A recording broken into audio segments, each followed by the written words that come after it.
Yo, the Big D is ready to recap Week 11 of the 2024 NFL season.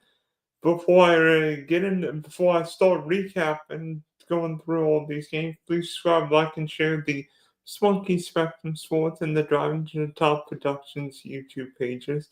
You can also check out the stream on the Driving to the Top Productions and my own personal Twitch page.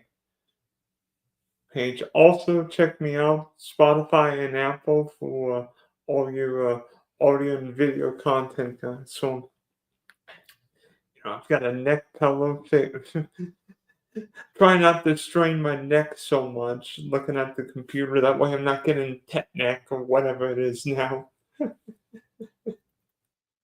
But quarterbacks reign supreme in Week 11 in the 20 Week 11, and if you don't have one, maybe Daniel Jones and the New York Giants might be divorcing soon. You better get one because it's a quarterback-driven league, and the good ones matter. And how about that game last night between the Bengals and the Chargers? I mean, maybe talk about a topsy-turvy half. One half it looked like Justin Herbert and the Chargers were the greatest show on turf. And in the second half, the Cincinnati Bengals looked like the greatest show on turf. But LA winning 34-27 and a different kind of win. I mean, the term in LA is called charging because everybody is wondering for like the last 15, 20 years. When will the Chargers 10? When will the Chargers make a playoff run? Maybe go to the Super Bowl because every year it's like the Chargers are going to make the Super Bowl and let us down. They always bad head coach. The quarterback makes mistakes. The defense gives up way too many plays. Somebody drops a pass. Or in 2006, they intercept Tom Brady and he fumbles the ball. But last night, I think we saw an LA Charger team emerge. Now, this Charger team's different than great Charger teams with Austin Eckler, Keenan Allen, and Mike Williams. This is a younger team. But Justin Herbert's the top 5 quarterback in the league. I think we all know that. And last night he went toe to toe with one of the game's best and was good early and big late, getting a huge victory. And for the Chargers, it's a win that not only keeps them very much alive in the AFC West, but shows them they can beat a good quarterback because everyone has said, well, the Chargers haven't played any good quarterbacks this year. But not only did they beat Joe Burrow, but Justin Herbert, everyone is picking part of Justin Herbert because he hasn't won a playoff game. And in the one playoff game he started, his team blew a 27-0 lead against my team. But this Georgia team, while maybe not wide receiver laden like the other ones, feels different. And Jim Harbaugh's the reason. One said, could Jim Harbaugh win in the NFL? Well, Jim Harbaugh can win. A guy who can win at San Diego, Stanford, the 49ers, Michigan, what's the Chargers? But Jim Harbaugh played quarterback in the NFL, and I think this Charger team's got something to it. It's got a physicality we've not seen, and it's got a togetherness we haven't seen, an ability to bounce back. I mean, it didn't matter if Herbert fumbled or the defense gave up three touchdowns in the second half. This Charger team showed a physicality we've not seen. Take Cincinnati's best punch and then respond. And how about that last drive, Herbert? I mean, he didn't have Jamar Chase. He didn't have T. Higgins. He threw to the Land McConkey, the rookie receiver from Georgia. But Herbert making plays, not just with his huge arm, but his legs. I mean, it looked like Justin Herbert from Oregon. But I mean, Land McCulkin caught 6 balls. Will Disley caught a touchdown again. Quentin Johnson, who was a bust coming out of TCU last year, looks like he can play a little. And I mean, maybe the best story for the Charger backfield has been J.K. Dobbins, a guy with knee and Achilles injuries. Looks like the same back he was in college at the Ohio State, but this Charger team 7-3. Do the Chargers have enough wide receiver depth to win the AFC West? No. But is this a playoff team? Yes. And a team that was in salary cap, you know what, but needed a leader, got that in Harbaugh, and you know, surround her with better pieces. Joel might not have been the sexiest pick, but it definitely looks like the right pick for her. I mean, and I think Jesse Minder could end up becoming a head coach, whether it be this year going forward.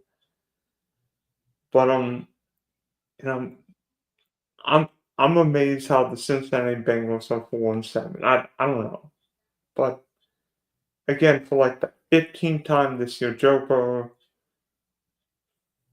plays great and they lose. I mean, Joe Burrow's stats this year, whew, he's thrown for 3,028 passing yards, 27 touchdowns, 4 picks, and the Bengals are 4-7. Somebody explain them apples. Well, I think the Bengals have failed Joe Burrow, just like the Indianapolis Colts failed Andrew Luck the first few years of his career. The Cincinnati Bengals are notoriously cheap, and it's costing Joe Burrow. The Bengals' offensive line has never gotten better. If anything, it's only gotten worse. There's little to no running game. I know Chase Brown's played really well, but he's not Joe Mixon. And defensively, the Bengals couldn't stop a nosebleed.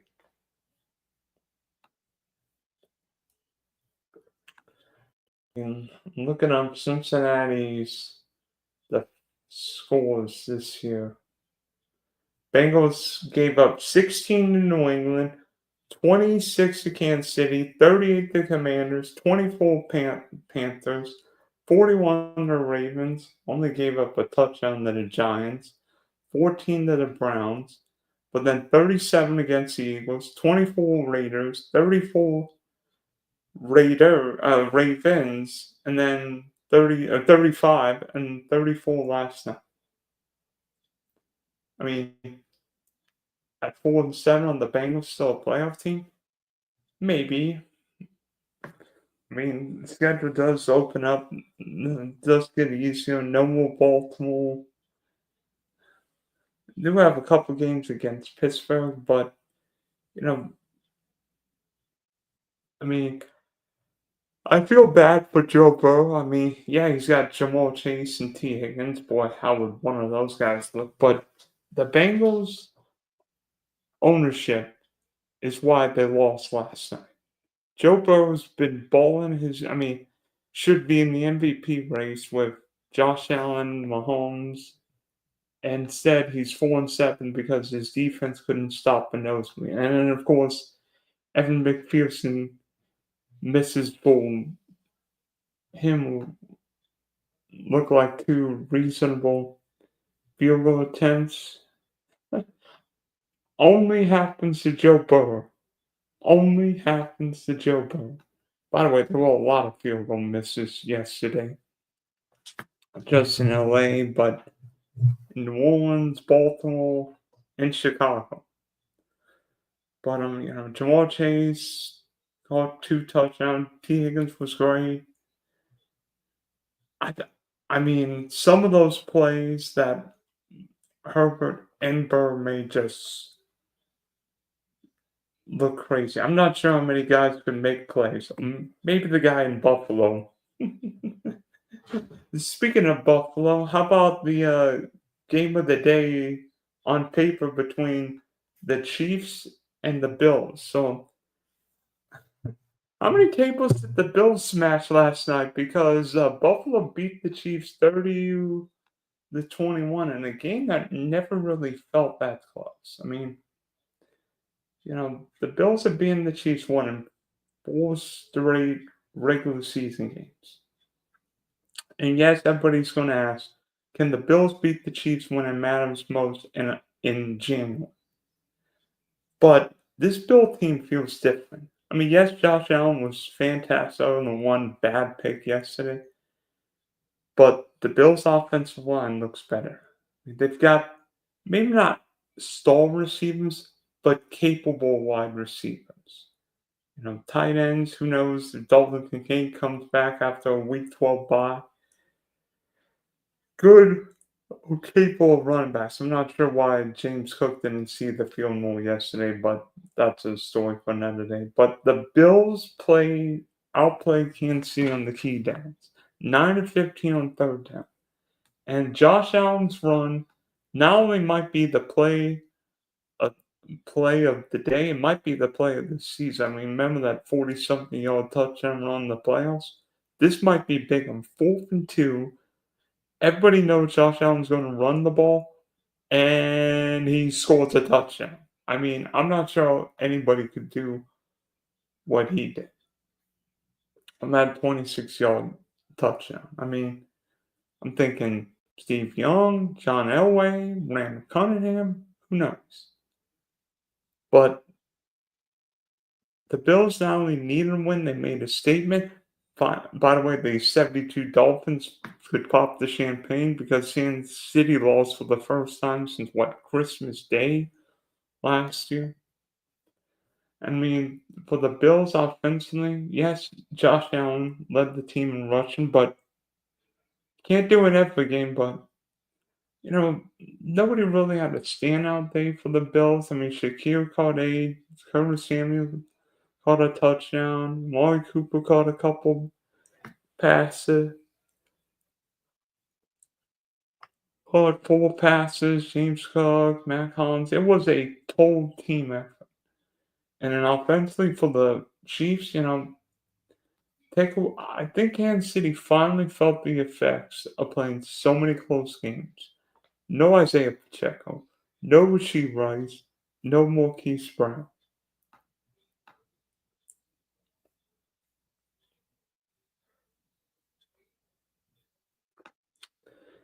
And I mean, yes, Kareem Hunt's okay, but he's not what he was. I mean, Xavier Wardley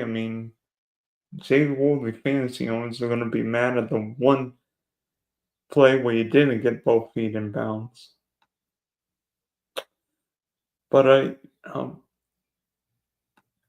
against a team that he usually performs well, Travis Kelce was a non-factor yesterday. He caught 2 passes for 8 yards. Noah Gray caught 2 touchdowns. So, who would think that Travis Kelce would be third on the chief tight end list? Who would think that Peyton Hendershot and Noah Gray would have more receiving yards than Kelce? Now, if these teams meet in January, Travis Kelce's not going to get 8 receiving yards. If that happens, the Bills might end up in New Orleans. But Mahomes again, couple more picks.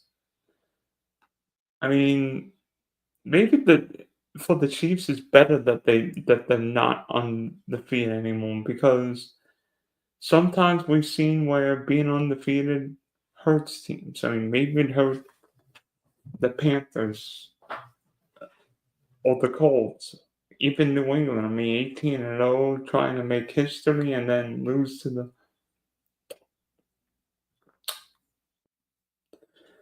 I'm not worried about it from the Chiefs, but they need to get some of their guys back, figure out the tackle position because I'm worried the Chiefs could end up facing a Buffalo, one of these teams, and losing because they don't have the wide receiver talent. Now, I don't know how many people would go against Mahomes and Andy Reid in the playoffs. Not many. But if and when these teams meet in January, I think these teams look like the favorites, clear as day, the favorites to represent the AFC in the Super Bowl. And heck, there might only be 3 or 4 teams right now that could end up in New Orleans. And these are 2 of those teams. By the way, news out of New York. Tommy DeVito will replace Daniel Jones as the New York Giant quarterback. Now, this is not just because Daniel Jones has been awful. The contract looks like one of the worst in the NFL. But the Giants don't want Daniel Jones to get hurt because then they would owe him $23 million injury guarantee.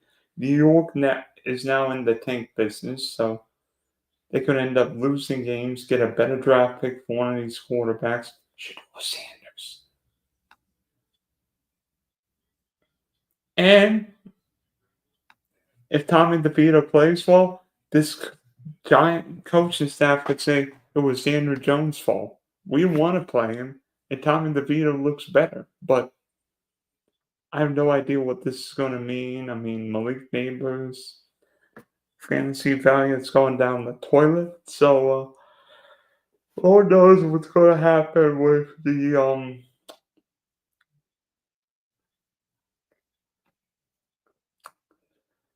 G-men going forward. By the way, I mentioned missed kicks. How about a rejected kick in the Green Bay Chicago game? For the second straight week, a team loses on a blocked field goal. This time, the Carlos Sanders saw his game-winning attempt rejected at the buzzer as the Packers do what they always do, beat the Bears 20-19. Despite the loss, I thought Caleb Williams looked better, looked more efficient. I mean, he still took too many sacks, but we saw Caleb Williams get out of the pocket, finally get the receivers involved. DJ Moore called 7 balls. Rome Medusa called 6 balls. So obviously, the new offensive coordinator, the Bears ran for 180 yards. So USC made a difference there. But despite the win, Jordan Love still makes too many mistakes. I mean, threw a pick yesterday. But Christian Watson made some big plays. Anybody started him? He caught 4 for 150, so it looked like Christian Watson. Jaden Reed caught a touchdown, so and now honestly, the end play, the field goal block is simple. Coaching matters, and I think Matt Eberflus's days of coaching the NFL as a head coach will be a number. It's not a question of if the Bears fire him; it's a question when. Hopefully sooner rather than later. Otherwise, they're going to f up Caleb Williams. And for the Packers, I think Green Bay's good, but you're telling me Green Bay's a Super Bowl contender? No, especially not with the Lions. I mean, anybody see what the Lions did to my Jags? I mean, I think we set franchise record for futility yesterday, 52-6, and if Detroit would have played anybody, the fourth quarter might have been more. But no, Jared Goff wasn't going to throw 5 interceptions in consecutive games. He was going to have a much better performance. Yeah, what better way to respond than put up 52 points? Yeah, Goff, 24-29, 412 yards, 4 touchdowns, and a perfect 1 of 58.3 passer rating. But you know me, I'm a Jag fan. I can't take it anymore. 52-6, set up records for futility with 2-9. We suck. Gabriel Davis is out for the year. Trevor may or may not come back at this point. We're back. I mean, I almost hope we lose out and we get the number 1 pick, but I am annoyed. I am steaming right now. You could see the steam on my head pillow. By the way, did anybody play Detroit Lions yesterday? Dave Montgomery, 2 touchdowns. Jameer Gibbs with one.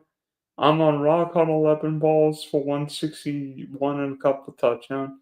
Jameson Williams got a touchdown. I mean, that was a beatdown. Even the backup tight end, Brock Wright, scored a touchdown. So, I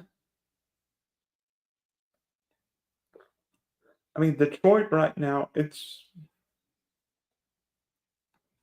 hard for me to find any holes, maybe pass rush without Ian Hutchinson. But Detroit right now has got might be the best offense in football. I mean, Jared Goff's top 10 quarterback. The offensive line great. Running backs, wide receivers.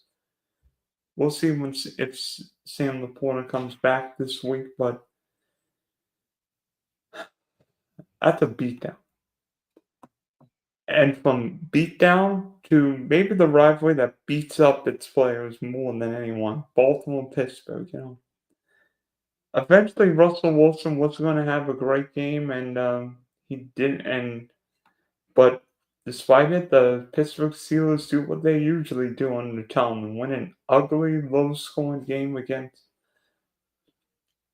Lamar and the Ravens, 18-16. I think Chris Boswell's still kicking field goals, but Lamar Jackson, everyone, all but Christian Lamar Jackson as MVP before he played the Steelers. And then he didn't complete 50% of his passes, threw a pick. The game where the Raven offense really struggled. I mean, Lamar Jackson has dominated every team in the league except the Pittsburgh Steelers. And yesterday was no different. I mean, Justin Tucker was bad.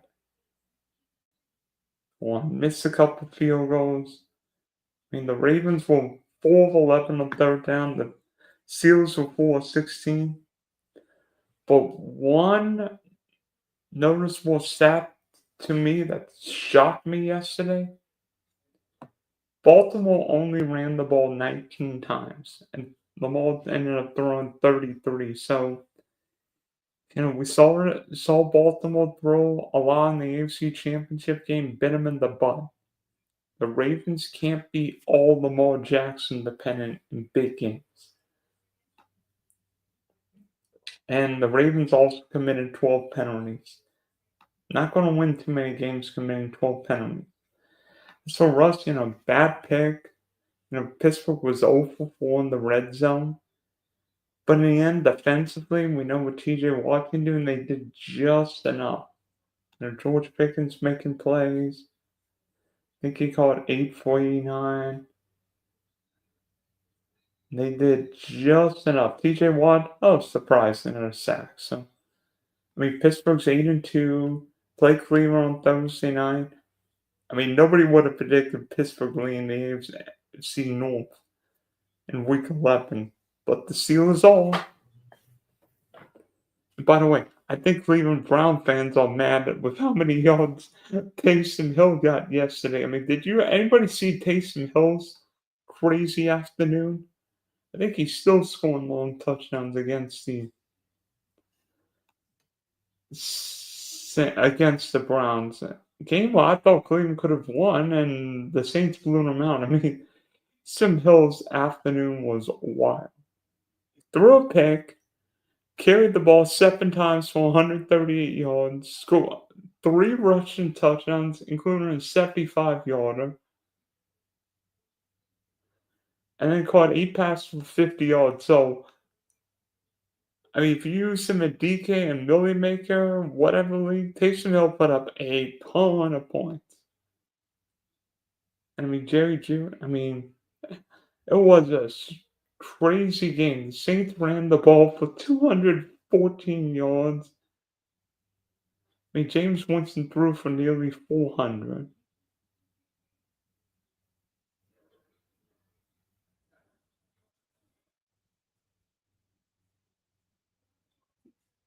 But frankly, I don't know what it was yesterday, but AFC North kickers struggled.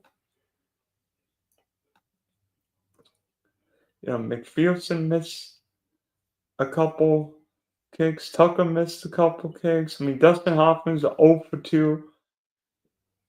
And I think one of them's like a 26, 27-year-old missed field goal. I'm like, what is with these AFC North teams not kicking field goals? But Saints 2-0 under their interim coach. 4-7 going into the Week 12 bye, and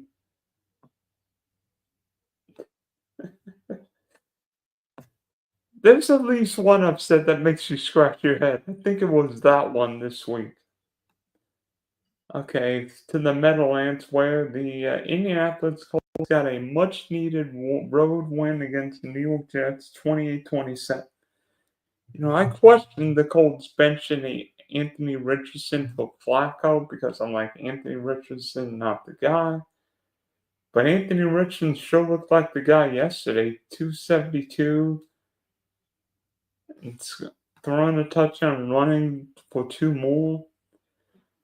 But frankly, I am befuddled with the Jets.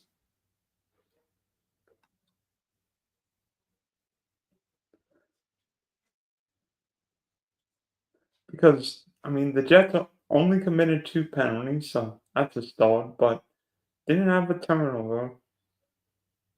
Actually, only had 2 penalties for 14 yards, but 4-13 on third down, 0-1 on fourth down, and I think it's a microcosm of New York's season that the Colts sacked Aaron Rodgers to end the game.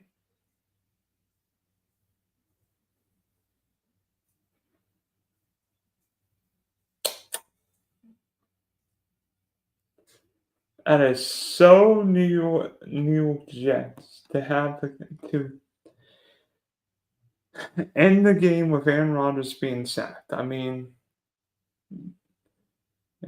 Looking back on it, I don't know who fought Robert Saleh, but that may end up being the worst decision. If they win that Monday night game against the Bills, maybe the Jets are 8-3 instead of 3-8. Now New York is done. This team is quit, and frankly, I think I question whether or not Aaron Rodgers is playing his last few downs in the NFL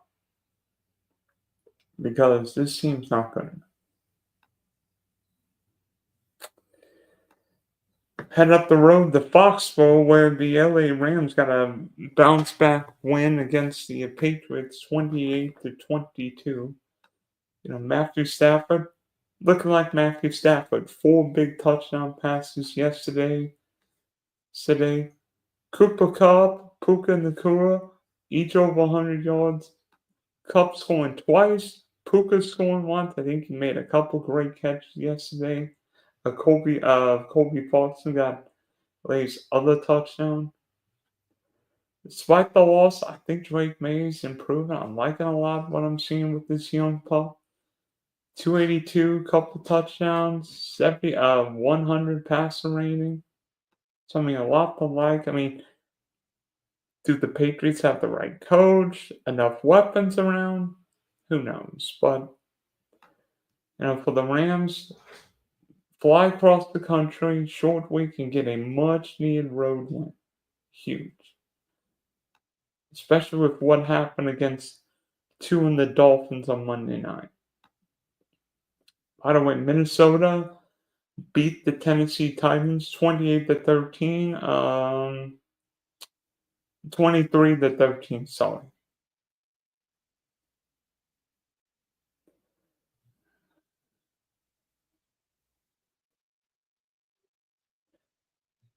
Frankly, I think we're seeing Sam Darnold's limitation in the quarterback, but it didn't really come back to haunt Minnesota. But this game had one of the strangest plays, or one, and you're a Titan fan, one of the worst calls of the day. I think it was like 4th and goal, and Darnold threw a pass to Jordan Addison in the end zone, and the refs called it for like personal foul, unnecessary roughness, where the defensive back, I don't know who his name was. Let me see.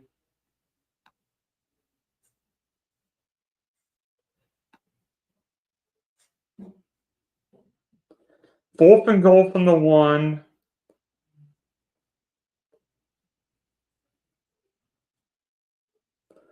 And Don threw a pass to Addison, and the tight end defensive back, let me see if I can look up his name.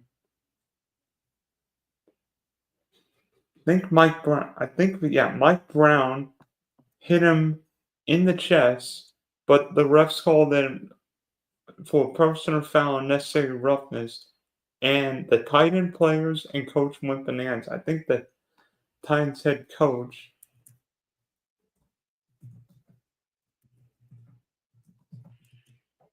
Brian Callahan, got a penalty for yelling at the refs. But to be honest, sometimes I wish officials would get involved, and sometimes I wish officials wouldn't. That's one I wish they could have, because I think it made a huge impact on the game.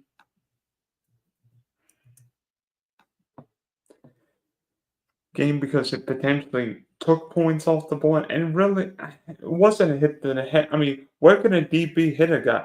Can't hit him in the head, can't hit him below the knees. I mean, can you hit him in the chest? Can you hit him? I mean, you can't hip drop somebody, so problem. Oh, by the way, Daniel Jones is now the third string quarterback, so probably not playing.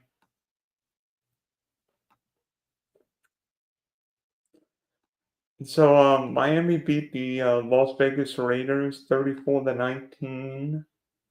Tua